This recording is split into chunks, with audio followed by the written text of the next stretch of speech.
Good evening. It is a great honor to welcome Eva Moskowitz to the Manhattan Institute this evening.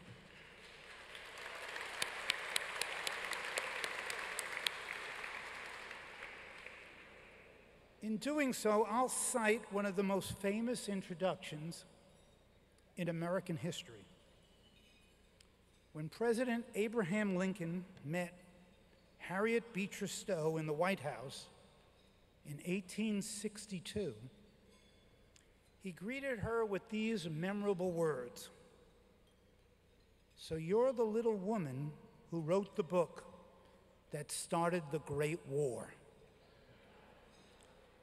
Ladies and gentlemen, make no mistake about it. This is a great war. And whether or not Eva Moskowitz started it, she's out to win it.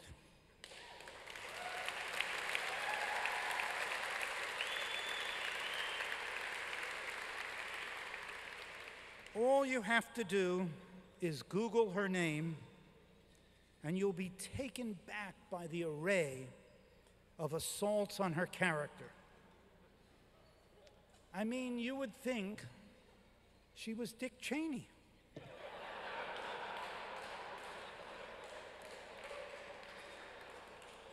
Here's just a small sampling of those words: toxic, egomaniacal, evil, ferocious, McCarthy-like, venal, vicious, and the old standby, demonic. The question is, why do they hate her? From the look of her, you'd never guess.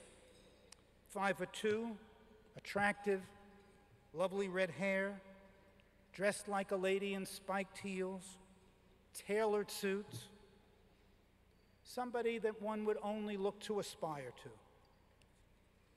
No, it all has to do with Success Academy. Eva founded this network of schools 9 years ago, and in the short time since, it has become the largest charter school network, not only in New York City, but also in the nation.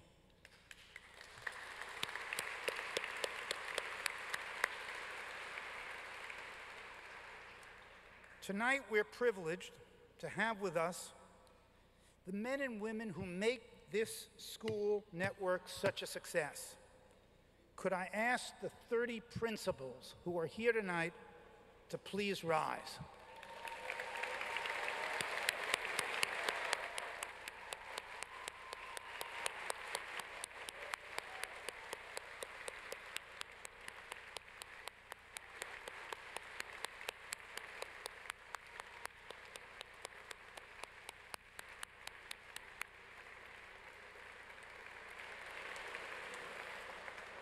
You guys share in this prize. You guys are honorees as well. This couldn't be done by one person, and you guys going to work every day and helping those kids are essential ingredients to the success of Success Academy. Success currently enrolls 9,000 scholars. That's what they call students at the school. And that number is slated to grow to 20,000, more than double in the next 4 years. But being large by itself is no cause for celebration. Being large and great is. It's her insistence on excellence that makes Eva's schools something to be proud of, something to be looked up to. Margaret Thatcher said it best: first you win the argument, then you win the vote, then you change society. Eva's adversaries hate her because she's won the argument. She's proved her hypothesis. Her schools are not simply good, Last year, they ranked in the top 1% of all public schools in New York State.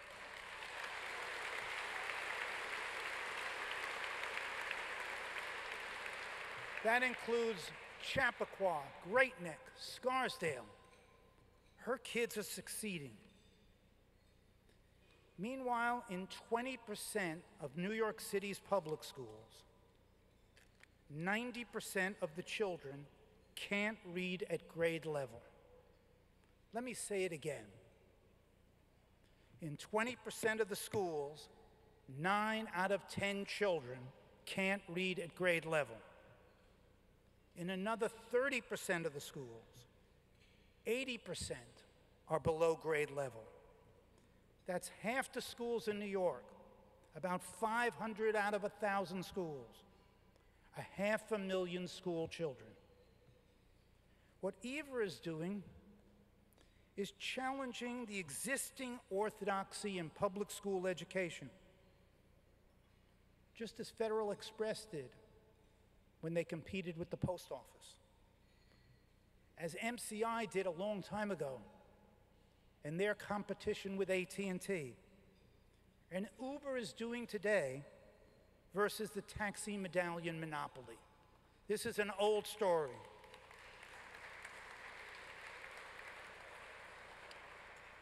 And don't for a minute think this challenge to orthodoxy is about public school teachers, or about left versus right, or about liberal versus conservative. The fight is about one thing, one very big thing: power. Power is what is always fought about. It is a fight to wrest monopoly control from the teachers' union. To lose this fight would be of tragic proportions, because people suffering under the status quo are the city's poorest and most disadvantaged children. They deserve the school of their choice.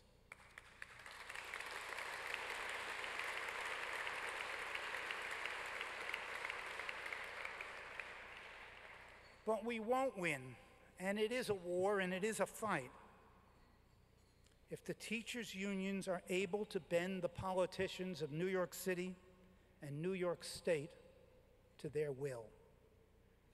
It's Eva's insistence that good enough is not good enough that brings down the animosity on her head. It's the brazen act of coming out and saying, the problem isn't money, but rather our schools aren't doing what they're there to do: educate kids.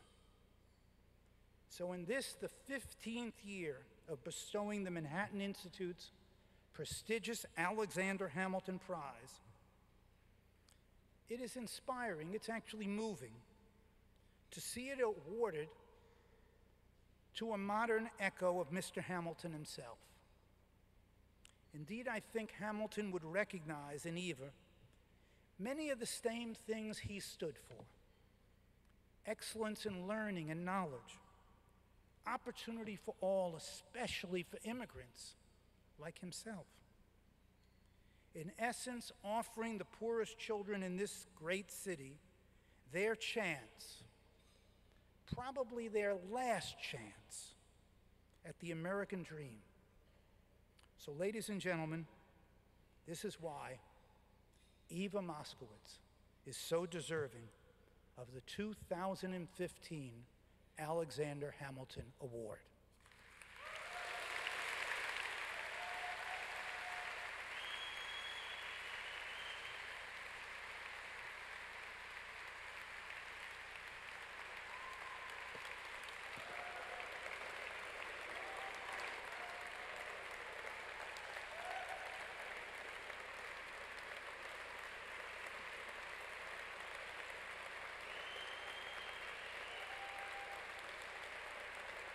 Thank you.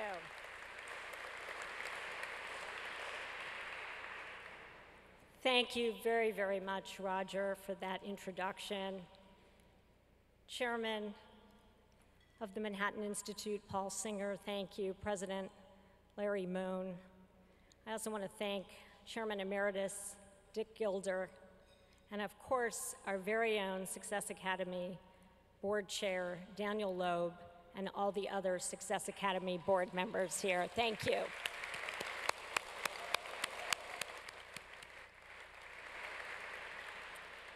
I am deeply honored to receive this award, and it's particularly fitting to have Roger introduce me this evening, and let me tell you why.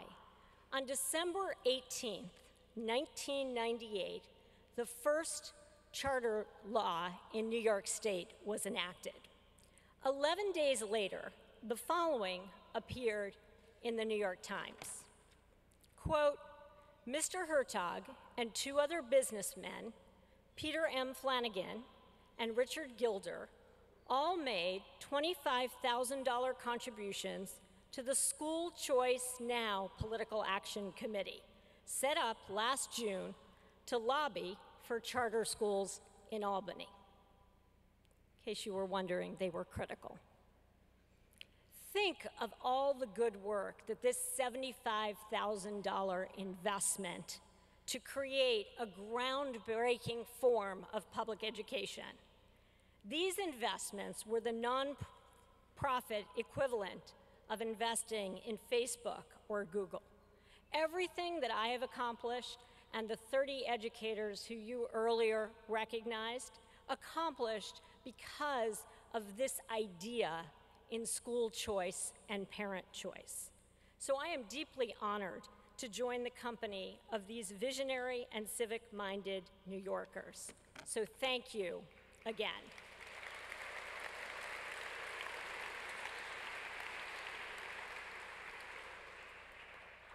As Roger's introduction indicated, I'm actually not used to being honored. Some of you may recall that the mayor said to a cheering audience of teachers' union members that it was, quote, time for Eva Moskowitz to stop being tolerated, enabled, and supported. Getting this award makes me feel better. It's nice to know that somebody's willing to tolerate me. And to celebrate, I may take a victory lap around Central Park in a horse-drawn carriage.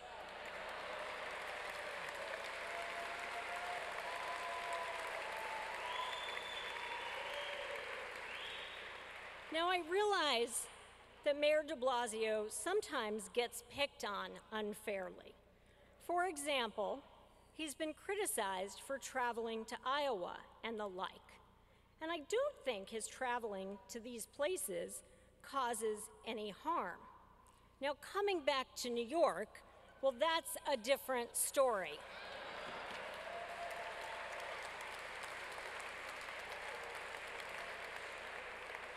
In all seriousness, because I am joking, in all seriousness, we have a profound problem in New York City.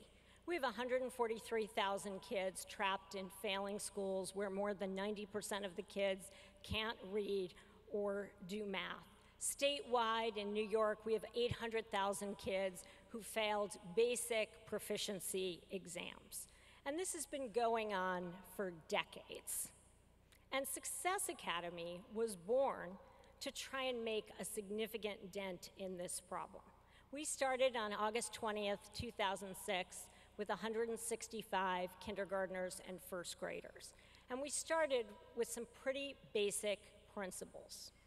Kids may be short, but they're not stupid. And you cannot conflate height and intelligence. It's a bad idea. Anyone who has children knows this. But across America, we've actually intellectually underestimated what kids are capable of. And at Success Academies, we don't do that. We are extremely academically rigorous. We test the ceiling of what children are capable of. We do science 5 days a week, discovery-oriented science. Our kids study physics in kindergarten. Why? Because they're capable of mastering physics in kindergarten.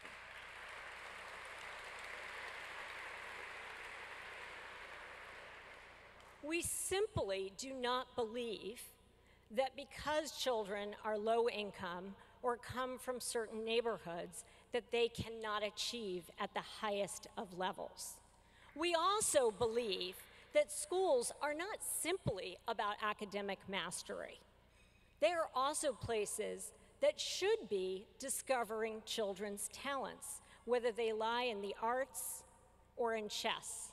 We just today had 125 kids return from the chess nationals in Nashville, Tennessee. And we took home 3rd place, 5th place, 7th place, 10th, and 11th place.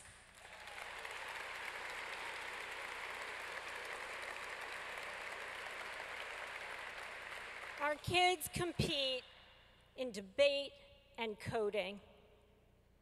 We had a hackathon where we competed against Riverdale. Is anyone on the board? I'm sorry if you are. Our kids are capable of an enormous amount, and it's our job to give them that opportunity. As Roger said, I am up here receiving the award, but the real heroes are the teachers and our principals who are here tonight doing the work day in and day out, not only to give our children access to opportunity, but to prove that it can be done and that we need to give more children access to opportunity.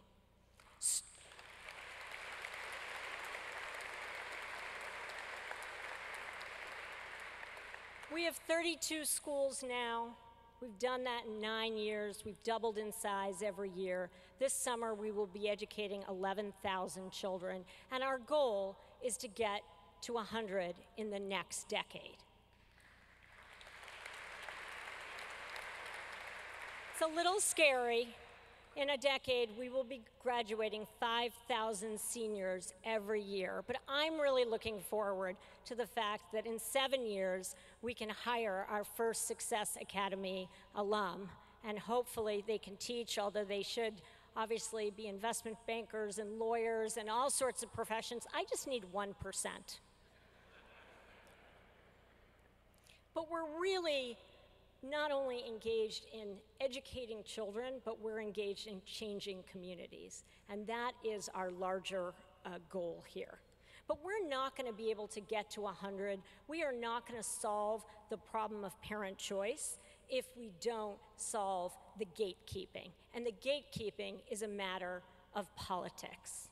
And in the next 6 weeks, there are 2 critical policy issues that are coming to the fore. One is the issue of tax credits. I support tax credits. It's a powerful form of parent choice. Parochial schools have been educating children in this city and this country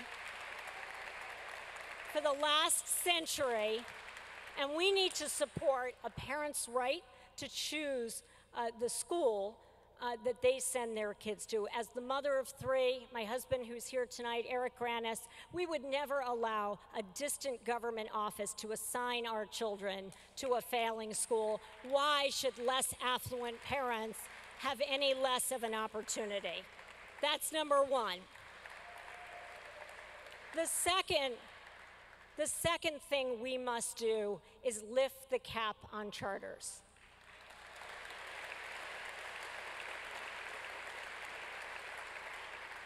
It is utterly crazy to have a cap on opportunity.